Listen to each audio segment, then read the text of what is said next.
திமுக செயல் தலைவர் ஸ்டாலினின் 65வது பிறந்தநாளை முன்னிட்டு திமுக நாடாளுமன்ற குழு தலைவர் கனிமொழி சென்னை சிஐடி காலனியில் உள்ள மாநகராட்சி பூங்காவில் மரக்கன்றுகளை நட்டார். பின்னர் தற்பொழுது செய்தியாளர் சந்தித்து வருகிறார். அதை நேரடி காட்சியை நாம் பார்க்கலாம். மரங்களை நட்டு இந்த ஆண்டு மகளிர் அணி அதை சிறப்பாக கொண்டாடுகிறது.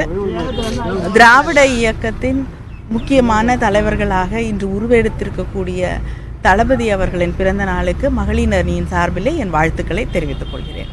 அதாவது மகளிர் உங்க பெண்களுக்கான இடஒதுக்கீடு சம்பந்தமா மசோதா நிறைவேற்றப்பட்டதுக்கான நம்ம போராட்டம் அறிவிச்சிருக்கீங்க. அது எப்போது இந்த நாள்ல சொன்னா நல்லா இருக்கும். இல்ல நான் அது சொல்றேன். அப்புறம் நீங்க அது போடு இதை போட மாட்டேங்க.